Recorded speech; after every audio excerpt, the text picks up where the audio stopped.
नमस्कार मित्रों, अतुल संवाद का तीसरा कालखंड लेकर के मैं फिर आपके सामने हाजिर हूँ।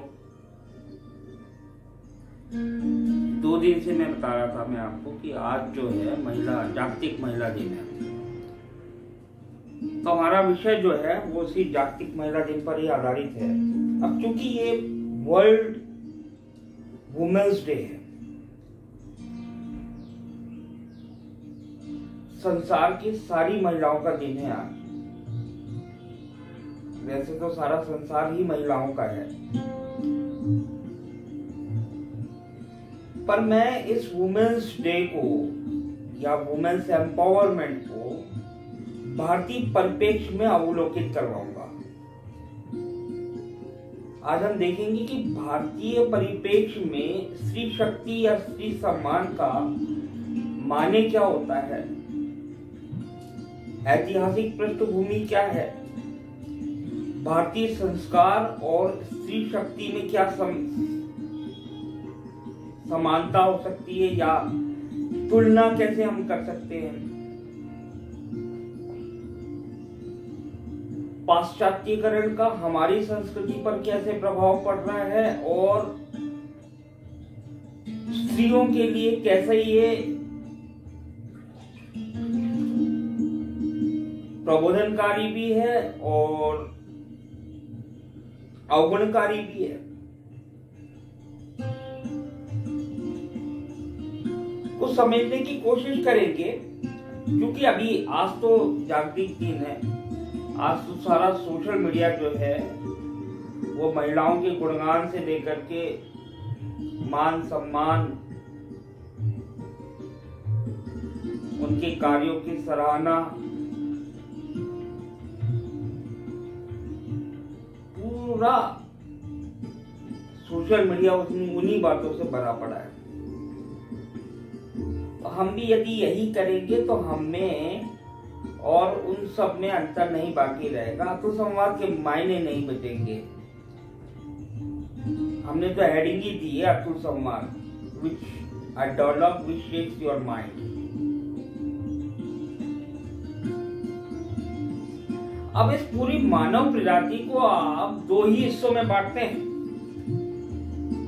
एक स्त्री और दूसरा पुरुष।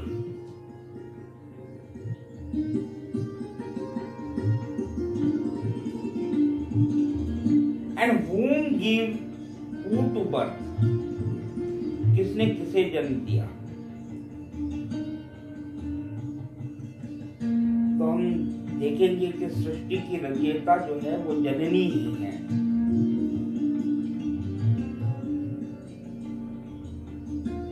एडम एंड ईव का एग्जाम्पल हम नहीं ले सकते, हम आर्यों का एग्जाम्पल ले सकते हैं। उदाहरण हमारे समक्ष है कि आर्य संस्कृति में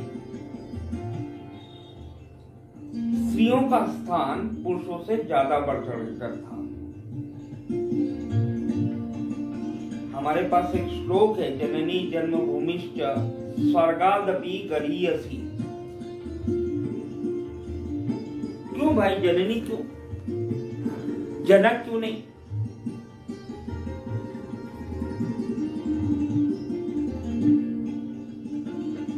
क्यों सीताराम, क्यों राधे कृष्ण? इसका उल्टा क्यों नहीं?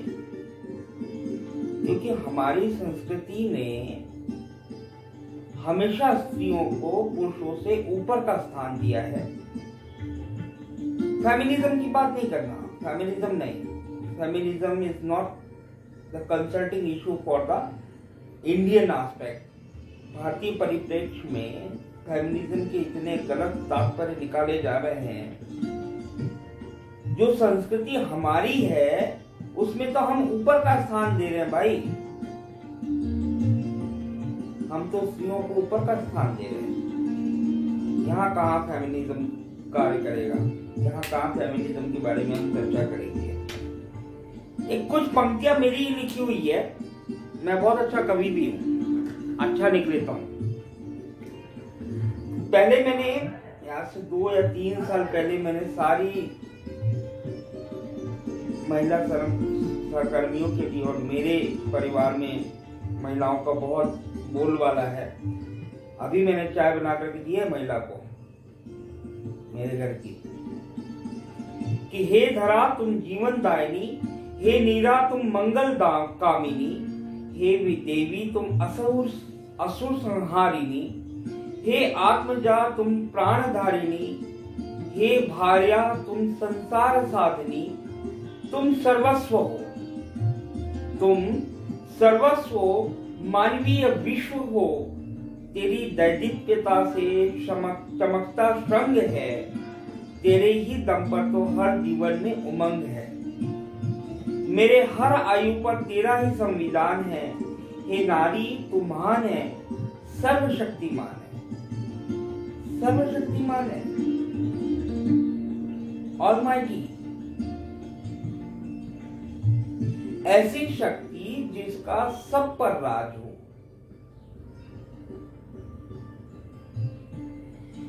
भारतीय परिप्रेक्ष्य में स्त्री शक्ति का उल्लेख जो है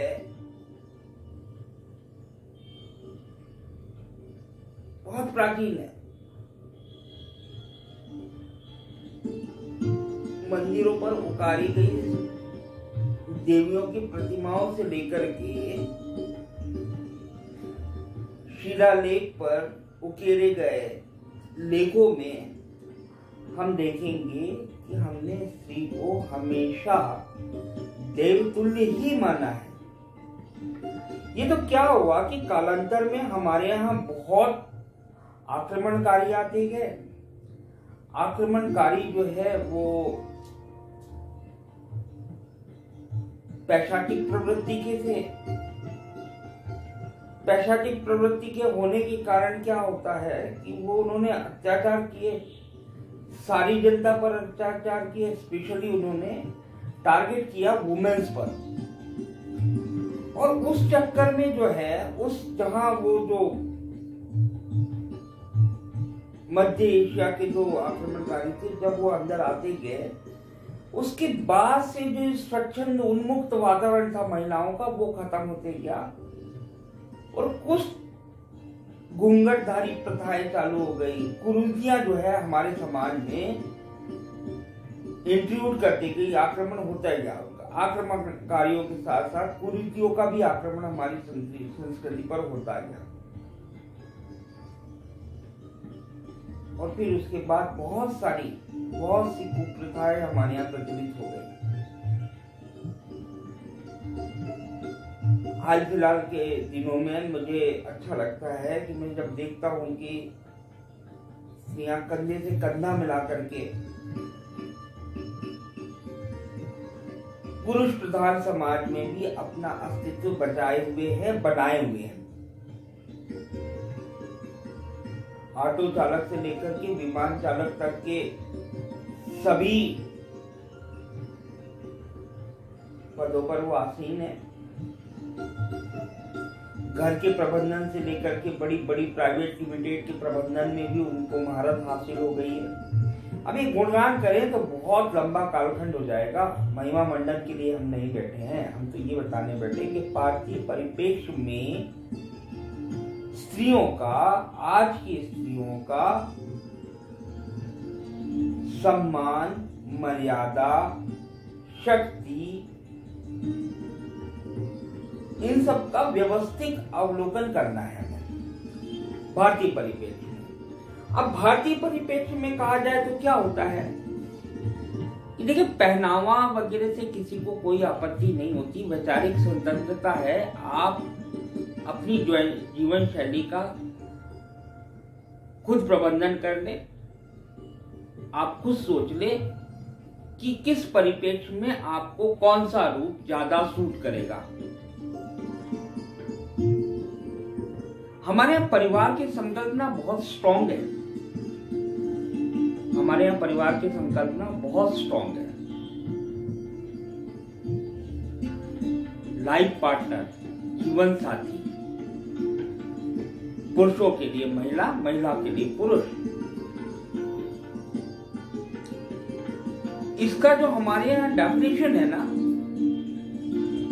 वो स्टडी डेफिनेशन है ये दोनों एक रथ के पहिए हैं, जो समतोल होकर के चले तो जीवन की गाड़ी अच्छे से चलती है। इनमें से एक अव्यवस्थित हो जाए तो दुर्घटना हो जाती है। ये हमारा क्राइटेरिया है। इसका पाश्चात्यकरण कर दिया गया तो हम ये कहेंगे कि नहीं, women empowerment. If you are not giving the respect to the woman,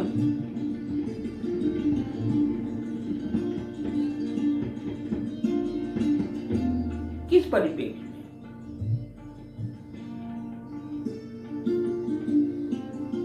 औपचारिक सम्मान देना जीवन साथी के लिए कदापि संभव नहीं है। उससे आपको मित्रवत ही व्यवहार करना होगा। मित्रों में नोक झोंक तय है। मित्रों में तू तपाट ना हो तो वो मित्रता नहीं कहलाती। जो आपकी जीवन साथी है वो मित्र है।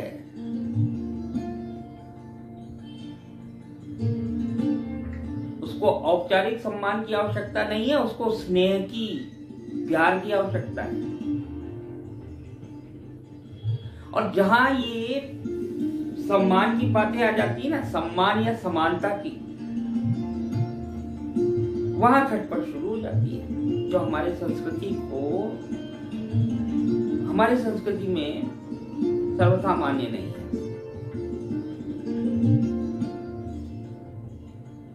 दहेज प्रथा वगैरह तो अभी ये विषय जो है मेरे समाज में, अभी जिस समाज में हम रह रहे हैं उसमें तो आउटडेटेड लगते हैं। हाँ, जो कुछ एक हिस्से हैं हमारे यहाँ हरियाणा राजस्थान के, वहां पर आज भी ये राक्षसी दानव जो है बहुत सारे हमारी बालिकाओं को लील रहा है, और हम लड़ रहे हैं उसके खिलाफ, संवैधानिक रूप से भी और सामाजिक रूप से भी। लेकिन इसके अलावा भी बहुत सारी समस्याएं हैं। पुरुष प्रधान समाज है हमारा। इन पुरुषों में सब में ही मानवीय गुण मौजूद हो, ये ऐसा संभव नहीं होता। इस पुरुष प्रधान समाज में कुछ पैशाचिक प्रवृत्ति के भी लोग हैं, आज भी हैं। मैंने एक साथ में टैगलाइन भी चलाई है, सेव आयशा एंड रिस्पेक्ट पूजा। इन दोनों की घटनाओं से आप भली भांति वाकिफ हैं। आयशा कौन है बताने की जरूरत नहीं है, पूजा कौन है ये भी बताने की जरूरत नहीं है।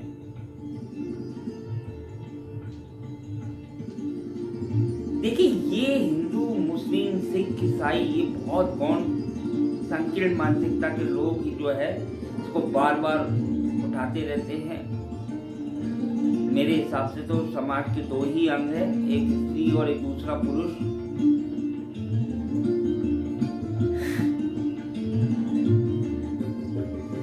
स्त्री जो है वो समाज का नींव है, क्योंकि वो संस्कारदायिनी होती है।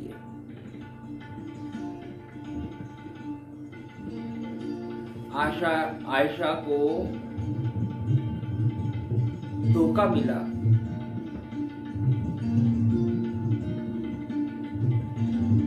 पूजा को भी चीट किया गया। मैं ये सोचता हूं कि यहाँ पर क्या कमी रहेगी, समाज में क्या कमी रहेगी, तो नहीं, समाज में कोई कमी नहीं है। Actually parenting is an art. पालकत्व जो है वो एक कला है। कहीं ना कहीं उनके पालकों में कमी रही। अब ध्यान रखिए कि मैं हमेशा कहता हूं कि जिनके घर में बेटियां होती हैं वो दुनिया के सबसे रईसजादे होते हैं। Specially for a father, a daughter is required. Without a daughter the concept of the family is incomplete. क्योंकि निरपेक्ष स्नेह जो है वो एक बेटी से ही मिल सकता है।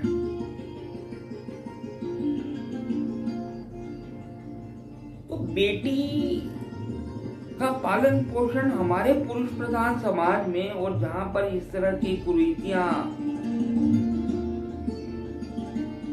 दुष्प्रवृत्तियों का विचरण सरेआम होता रहे, वहां पर बेटियों का पालना जो है वो, उसका मतलब ये नहीं है कि आप उनके ऊपर रिस्ट्रिक्शंस लगाएं, प्रतिबंध के बारे में नहीं बोल रहा हूं मैं। लेकिन एक और मेरी अपेक्षा ये होती है कि जब हम बेटियों से बात करते हैं ना,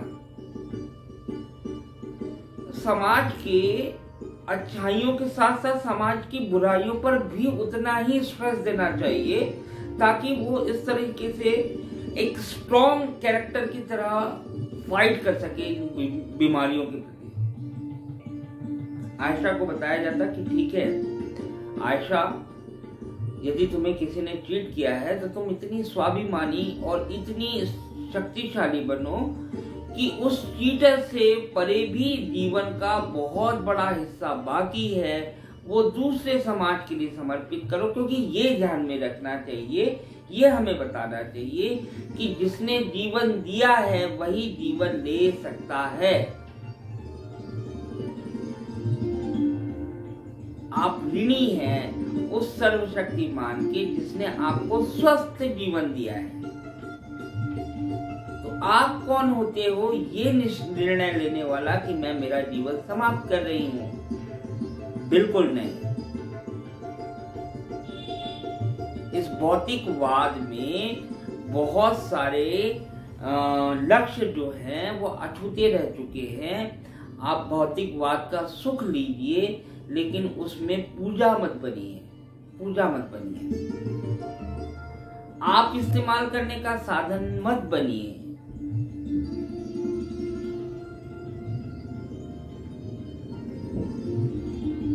हर गली चौराहे पर इस तरह की प्रवृत्तियों से आपका टकराव होगा, और वो टकराव हो रहा है तो आप उसको इग्नोर नहीं कर सकते। समाज का हिस्सा है ये लोग। उस समाज में यदि आपको अपना अस्तित्व में निर्माण करना है तो इन ऐसी प्रवृत्तियों का नाश नहीं, सामना तो कर सकते हैं हम आयशा को ये बता सकते हैं कि बेटा, लात मारो ऐसी प्रवृत्तियों को।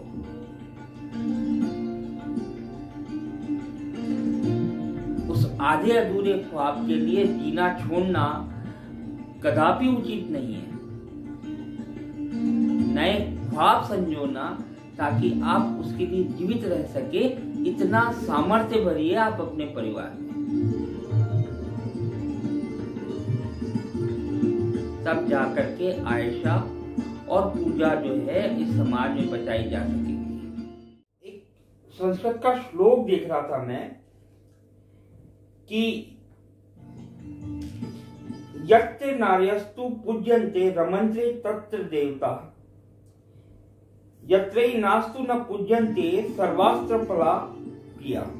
यानी जिस कुल में स्त्रियों का सत्कार सम्मान नहीं होता है वहां सब निष्फल है, लेकिन जिस कुल में नारियों का सत्कार होता है उस कुल में दिव्य गुण, दिव्य भोग और उत्तम संस्कार वाले संतान हमेशा उपलब्ध रहते हैं। और यही भारतीय संस्कार है, यही भारतीय रीति रिवाज है। भारतीयों ने कभी भी स्त्रियों को तृतीय दर्जा नहीं दिया हुआ है, इसलिए कोई अतिरिक्त ऊर्जा प्रदान करने की जरूरत नहीं है। हमारे पास वो सदियों से फेमिनिज्म जो है वो हमारे रगों में दौड़ रहा है, हमको केवल उसको प्रोटेक्ट करना है। आज का दिन नहीं, 365 दिनों तक अतिरिक्त सम्मान मत दीजिए, औपचारिक सम्मान मत दीजिए, बस उन्हें समानता का एहसास कराइए, उन्हें अपने निर्णय लेने के लिए स्वतंत्रता प्रदान करें। हाँ, उनके निर्णय का अवलोकन करने का काम आप कर सकते हैं, आप सलाहकार बन सकते हैं उनके, लेकिन डोमिनेशन होना नहीं चाहिए, एनकरेजमेंट होना ही चाहिए। वुमेन्स एम्पावरमेंट तभी संभव होगा जब आप उन्हें डिग्रेड नहीं करेंगे। इन शब्दों के साथ मैं अपना आज का संवाद समाप्त करता हूँ। फिर मिलेंगे, फिर एक नए विषय के साथ, नए उत्साह के साथ। जो पिछले 2 पर्व हुए उनमें जो आपका रिस्पांस मिला है वो रियली बहुत एंथुसियास्टिक है और मुझे ऊर्जा प्रदान करता है कि मैं आपके साथ इस तरह से संवाद बनाए रखूं। पहले 2 जो कालखंड हुए उसमें थोड़ा राजनीतिक पुट था, लोग थोड़े असहज हो गए थे। आशा करता हूं कि आज आप सब अराजनीतिक विषय को सुन करके प्रभावित होंगे। आपके शुभाशीष के लिए सदैव तत्पर रहूंगा। सुनते रहें, सुनाते रहें, बोलते रहें, बांटते रहें। प्यार बांटने से ही बढ़ता है। जय हिंद, जय भारत, जय महाराष्ट्र। भारत माता की जय।